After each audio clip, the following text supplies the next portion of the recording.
Legacy Precious Metals is the company that I trust to give you good and patient counsel for investing in your retirement. The Biden administration has caused a financial crisis, and they have no clue how to fix it. Oil prices have skyrocketed, and when oil prices go up, not only do your expenses go up, but the cost of transportation and shipping spikes, leading the prices of goods to rise. And we are already seeing record inflation. That's the last thing that we need.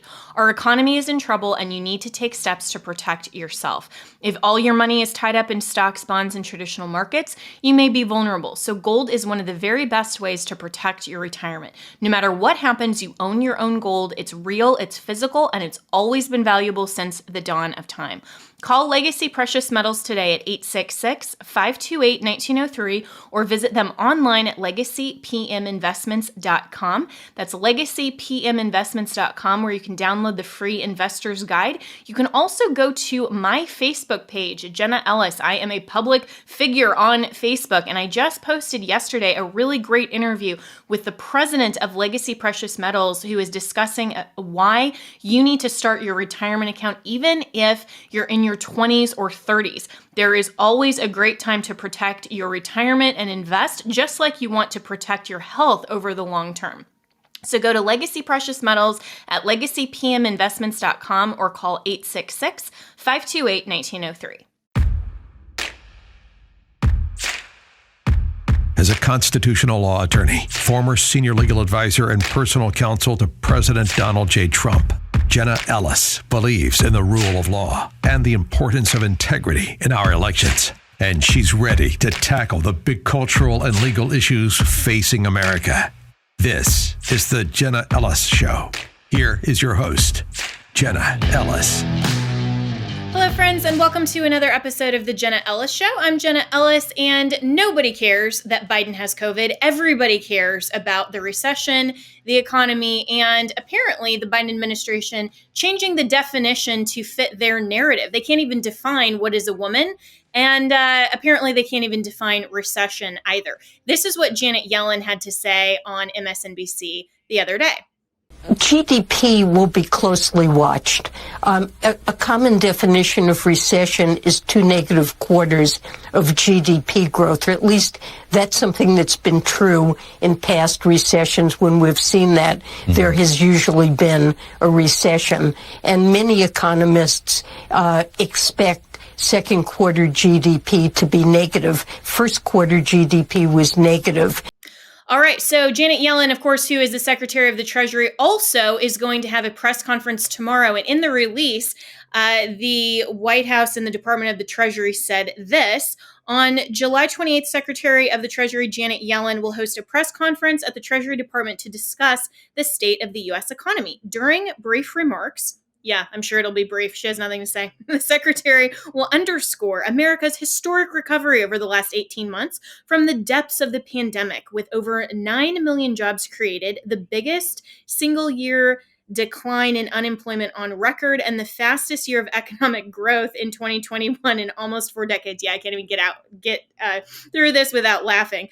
But it goes on to say Secretary Yellen will also note the global challenges the American economy continues to face, including elevated inflation, which has been driven in large part by higher energy and food costs stemming from, get this, Russia's illegal and unprovoked war in Ukraine, as well as the ongoing efforts and effects of pandemic-related disruptions. The secretary will talk about the resilience of America's workers, businesses, and economy in the face of these international headwinds. So this coming, of course, as the president of Ukraine is posing on the cover of Vogue with his wife. Apparently, who knew that the Ukraine war was so chic? So here to break all of this down is a new fan favorite of the show, Tho Bishop, who is from the Mises Institute. So Tho, thank you so much for joining me again.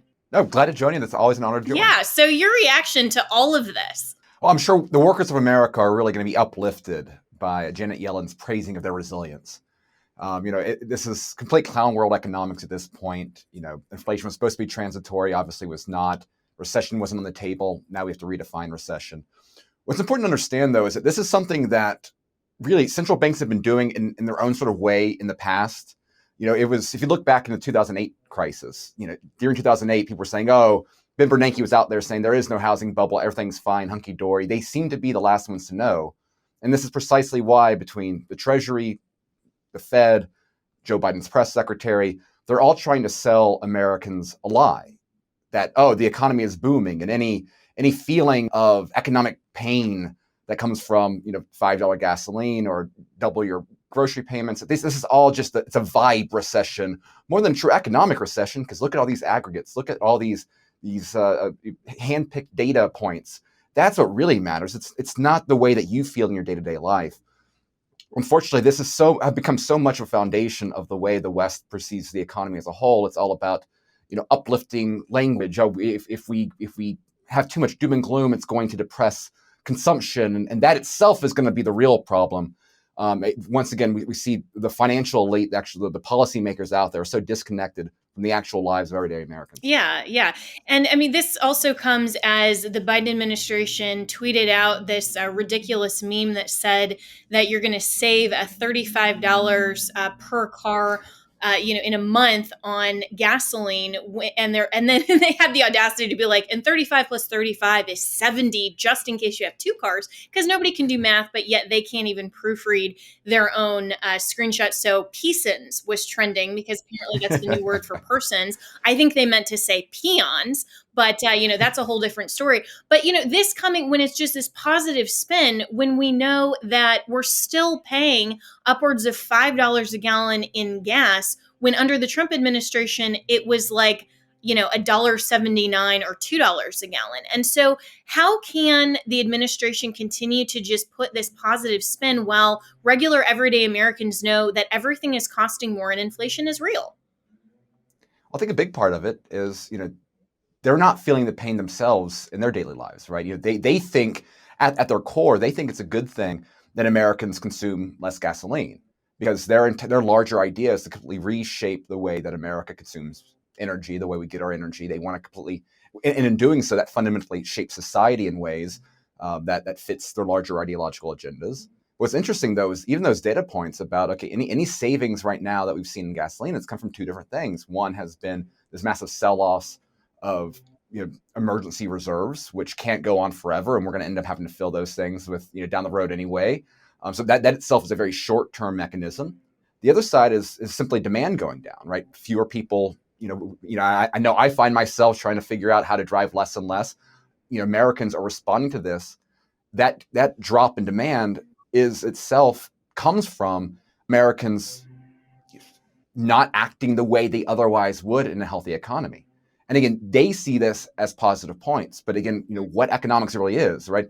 Our actual experiences in society, us trying to satisfy our wants and be able to pursue the things that, our pursuit of happiness, we're the ones that are being diminished right now.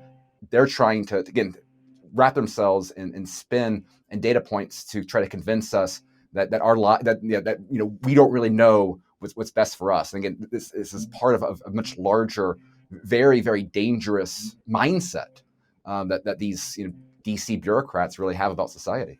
Yeah, and it seems like it's not just the DC bureaucrats, it's also the globalists and everyone who is looking to the World Economic Forum and, some of these other leaders. And, we also saw the headline this week that Canadian snacks are now being made. There was like cheese puffs that are being made with crickets, which is totally disgusting. And this is part of this whole thing. Like you said, the DC elites see this as a win, that we're consuming less gas and they're making it unaffordable. And so the global market is also making meat unaffordable. And so this is pushing toward this trend that if we can just, or if they rather, if they can just make this so difficult for Americans to actually live their everyday lives. I mean, even this ridiculous headline, I think it was from CNN, or at least, some CNN-like story that said that, Americans shouldn't be consuming air conditioning, and that's somehow elitist and we're selfish,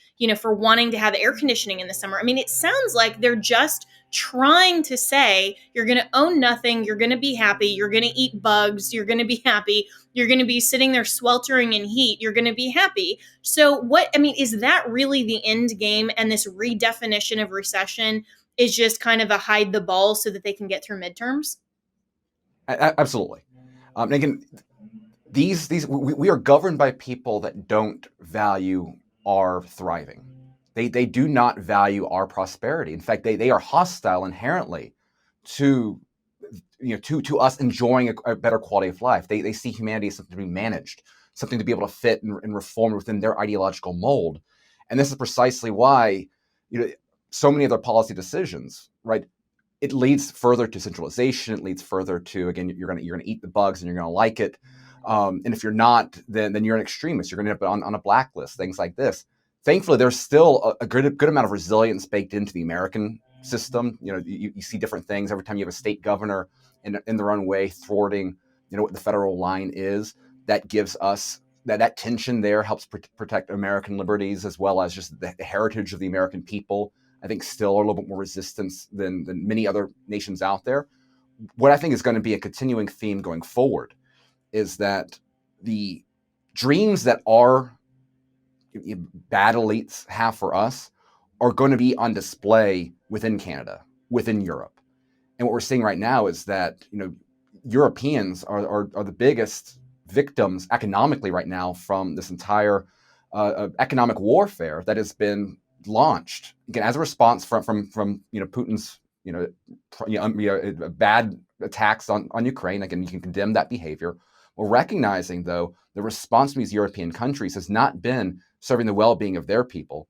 It has been to punish the bad guy, and they're okay with that. These politicians are perfectly okay with allowing Zelensky to enjoy this life of an international celebrity at the expense of their own people, because it fits their larger ideological mission of driving out anyone that is a threat to their sort of neoliberal project. I think that's going to lend itself going forward. I think once you start dealing so dramatically with the quality of life of individual people, that's what radicalizes people to, they're no longer apathetic, right? They no longer want to grill. They no longer just want to stay at home, you care about their families or their day-to-day lives. When you make it harder for them, that's really where political change happens. And I think you're already seeing, I think, play out with Trudeau losing his majority within the French government. You're seeing it with the tensions between Hungary, who is aggressively kind of looking more towards their own interests rather than the EU's agenda. I think that's going to create a very interesting situation where this conflict between the vision of these Euro technocrats and their populations, I think that is going to end up being one of the major political stories going forward. And that bureaucracy is what these the Biden administration dreams of, is the power the EU has over its citizens. I think we're going to start seeing that those structures are going to be breaking apart in the face of, again, this economic reality that they're so desperate to lie to us about. Yeah. So, in the midst of their lies, what can we expect from Janet Yellen tomorrow? And what do you expect the reaction or potentially some pushback to be, or what should the pushback be? Well, she's going to try to project confidence, right? The entire policy tool of the Fed is gaslighting. And again, this is nothing new. It is now getting, I think, increasingly absurd, increasingly desperate. But again, this is the way the Fed has operated for a very long time. Communication tools and their sort of the very careful use of language to project out has been one of the key policy aspects the Fed has relied upon, really since the Bernanke years. Obviously, Yellen is no longer at the Fed; she is with the Treasury, but the two very much kind of work hand in hand. And again, their goal is to try to interject confidence that doesn't deserve to be there. She'll focus on tight labor markets. She'll focus on, going to try to sell us that, hey, this inflationary period is going downward. They're going to pull some kind of a few selective prices to say, oh, look, prices are really going down, and don't worry, relief is about on its way. The problem is, yeah, you saved 3 cents at Walmart. Good right. job. That's totally, the Biden administration. Thank them. The problem is, though, is on the other side is that, while you might have, let's say a decline in price inflation on the margins, and in ways that hey, if you're out there suffering, those little differences will make it, will matter. I don't want to dismiss that. The consequence of that is, the consequence of this very aggressive interest rate increases. We're going to see another, I think, 0.75 of a percentage point today coming out from the Fed, which I think is the right move. The problem is that these this a very aggressive interest rate policy comes at the expense of 401ks. It comes at the expense of stock prices. It comes at the expense of an American economy that has been dependent upon speculation and risky assets rather than saving. All those bets that, again, our decision makers pushed Americans to do, that is where savings are going to start tumbling in a way, which itself is very different than your paycheck not going as far. And so this is the box that the Fed has put themselves in, is that now that they're so desperate to try to tackle that inflationary aspect that has become such a political killer, that is going to end up eroding the savings of Americans. And so, they can try to tell a good tale all they can. What they can't hide is the reality and the consequences of, again, when Yellen was at the Fed, when Bernanke, again, Powell is trying to be aggressive now, to his credit. I kind of expected him to fold by this point, but he's culpable in this too. They're trying to cover up and lie to us about the consequences of these policies. And again, I don't think that's going to end up working well for them in the long run. Yeah. So, what do you think about the reaction from largely Republican states? I think there's about 20 of them or so that are now going to put out basically what they're calling inflation checks. But this is like a stimulus check to Americans. Is this helpful or is it hurtful? I think that there is an aspect where they're not, if they're taking money from, let's say, tax increase or tax surpluses, for example. A state like Florida funds itself through tourist revenue, right? They're not producing money. They're not going in debt to get those paid. Those checks. That impact is a little bit different, obviously. So that is very. Those policies, I think, are a little bit different than the Fed borrowing a large amount. Basically being able to finance that through new money creation from a Federal Reserve policy. That there is differences there. To a certain extent, I understand the impulse when you see your population, your people suffering from policies that, hey, let's try to help families in particular get through. The problem is that these are all short-term bandages to what are very systemic problems that America's had, again, for a very long time. This isn't simply a Biden issue. This is something, these are bad economic sins. When our government stopped believing that deficits mattered. Which was, it was a Cheney quote back in the day, right? So that wasn't an AOC thing. Republicans were culpable for this too. We got physically irresponsible. We so empowered an administrative regulatory regime that, again, didn't care about, underlying factors that help produce goods and services and allow entrepreneurs to thrive.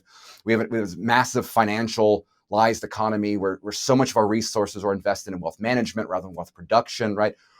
We have a lot of problems that have been built up for a very long time that, any of these short-term, sort of stimulus checks or whatever, that isn't the problem, right? Those are going to have, that's not going to fix the problems that we face as a country. We have to get serious about what proper economic policy is, returning to, what free markets really create, which is the ability to have merit in society, right? Depoliticizing corporate privilege at the expense of small businesses and things like that. We've got to get serious about reforming stuff fundamentally in a way that, again, short-term inflation protection check just simply is never going to accomplish. Yeah, and it seems like, when Congress just has this blank check and they're spending someone else's money because obviously government isn't a revenue generating institution, then they just go and they spend however they want and they don't care about the deficit. They don't care about the long-term impact. And, when Barry Goldwater wrote his book back in the 80s talking about how, this kind of new republicanism was shaping up to be much more like the left than it was truly conserving anything, and saying, why should Congress or the federal government decide what to spend your money on? rather than giving back to you and making sure that the individual can spend their hard-earned dollars in the way and the manner that they want. And they actually have to have a buy-in from people for these types of government spending projects. I mean, even looking at the billions of dollars at this point that we've sent to Ukraine. I mean, nobody that I know, even Democrats, don't support that when we are all suffering under the weight of inflation, all of these, increased prices on food, on gas, on travel, on, almost everything. And then we're saying, okay, maybe we support the war in Ukraine, and we support the fact that Ukraine's a sovereignty and it can defend its borders and all of that good stuff. But when we're spending more on Ukraine than we are our own citizens, then it's time that we object to that and we say, Congress, no, you can't. So what are some practical solutions when it seems like on both the Democrat and Republican side, this is all falling on deaf ears, and maybe a couple of Republican governors are doing something about it? But you're right, that's not going to go very far in solving the problem. And part of this is just, it's kind of a consequence of America's power in the world, right? Because, when you think back, at the post, World War II order, right, it'd be kind of a bipolar world between, obviously the Soviet regime in America, and America was able, obviously was held up as the great protector of free markets and individual liberty, and the kind of the great romantic things that we think about the Western tradition. And when we became that major superpower on that side, our economic might kind of gave our government the ability to do things that a smaller government wouldn't be able to do, that the consequences would be a little bit more obvious. And over time, when we've seen the Fed develop new powers and things like that, again, look at American debt levels, and where until recently, I could understand why politicians would think, oh well, all these sort of theoretical ideas of free market economics, and this has been disproven because we've empowered all these bureaucrats. And look, we've had 2% inflation rates in spite of all the money we created in 2008. So obviously this stuff is wrong. The problem is that, for one, like they were not recognizing the consequences in terms of asset inflation and these broader side effects of these very disastrous policies.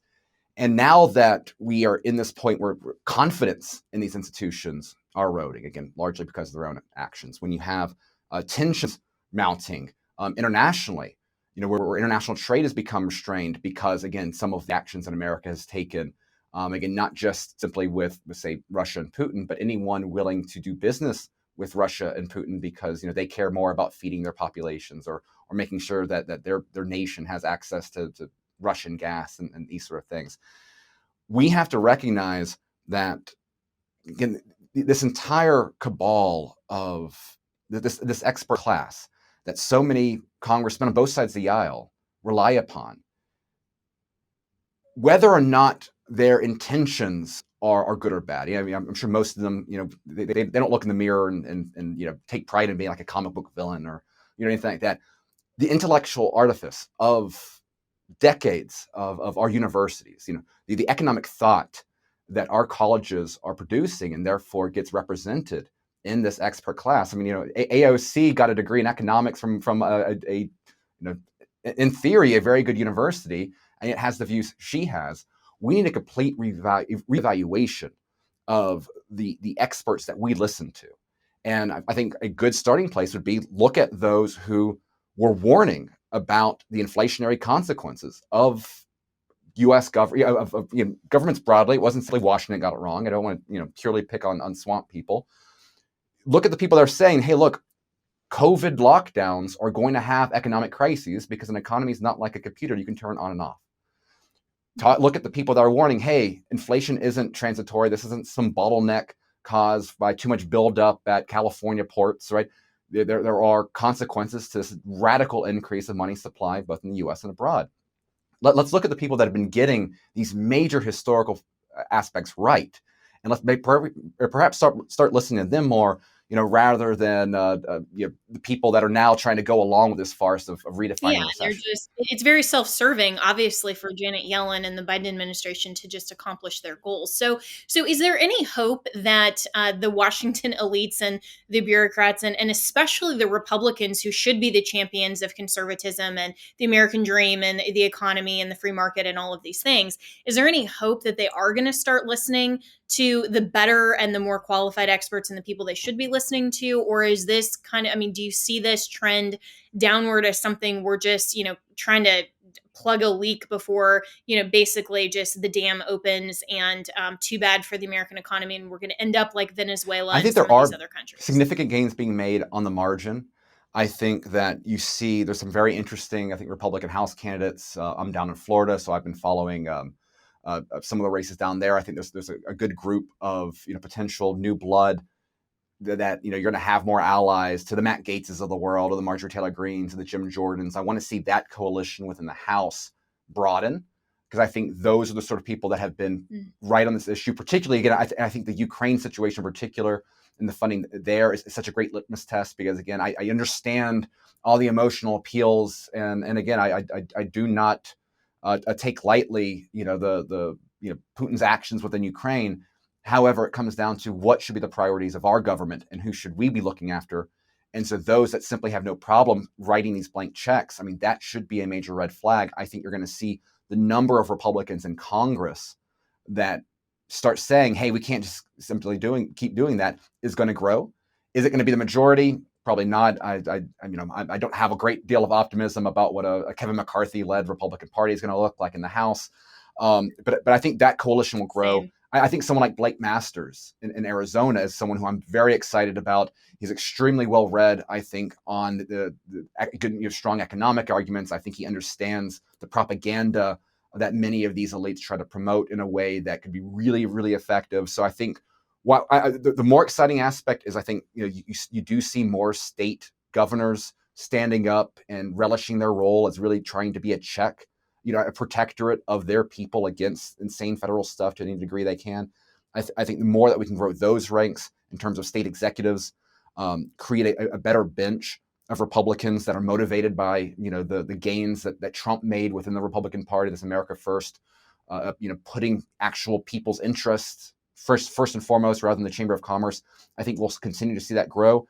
I don't think it's going to happen overnight, but I think you can see reasons for optimism, and ultimately, this is too big of a battle to give up and get black-billed on. Thankfully, I think we are seeing a lot of Republicans waking up and recognizing who the true enemy is. And it really is. It's the globalists and these DC bureaucrats. Yeah, absolutely. Which include both parties, unfortunately. And that's, as you said, why we need new blood. We need these people who are America first, rather than the globalist or the establishment elite. So elections have consequences. Elections matter. And this all comes down to voting and voting well. And we're going to be seeing that in just a couple of months coming up in the midterm. So Tho Bishop, thank you so much from the Mises Institute. How can people find you and follow your work? I'm active at Twitter at Tho Bishop. It's a weird name, so not many out there. Mises.org, Mises.org is our site. And we also have a great new 9-part animated video series on the money question, which you can find out what has government done to our money, what has government done to our money.com. And so if you're interested in these sort of topics, we try to break it down about 3 to 5 minute long videos, and I hope your audience will enjoy. Great. Well, thanks so much. Always appreciate your insights. Looking forward to having another conversation soon. Thank you, Thanks. Jenna.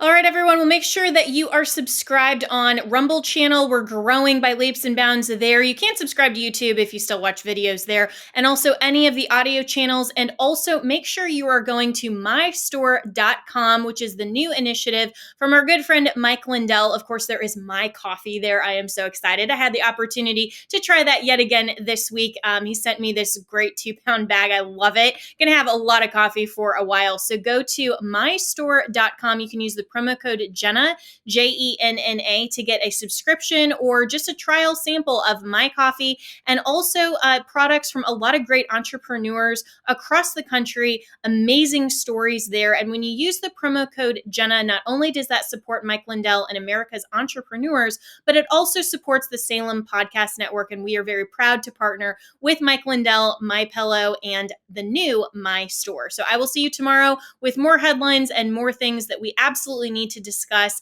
as conservatives and as Christians here on the Salem Podcast Network.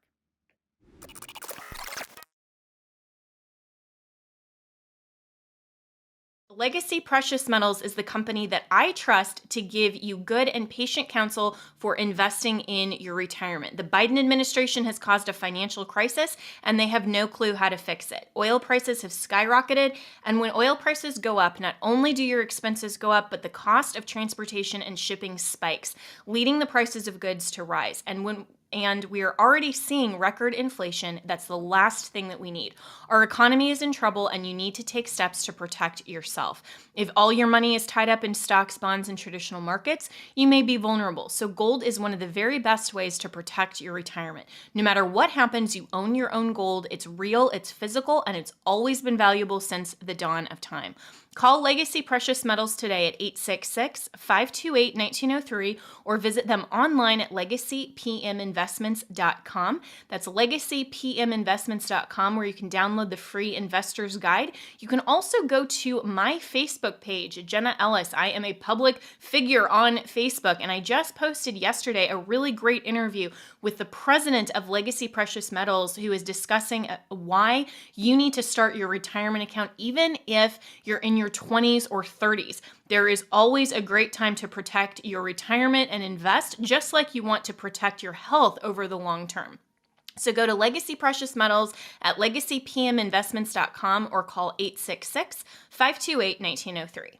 My Pillow is having their biggest sheet sale of the year. You all have helped build My Pillow into the amazing company that it is today. Now, Mike Lindell, the inventor and CEO, wants to give back exclusively to you, his listeners. The Percale bed sheet set is available in a variety of colors and sizes, and they are all on sale. So, for example, the queen size is regularly priced at $89.98, but is now only $39.98 with our listener promo code Jenna, Jenna.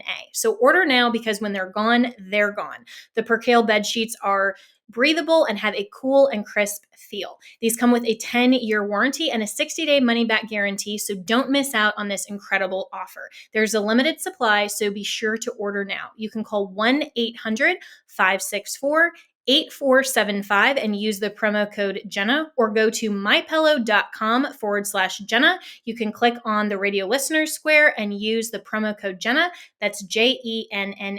Thank you so much to all of Mike Lindell's listeners and listeners of this podcast for making sure to support My Pillow and using our exclusive listener promo code Jenna. That's Jenna.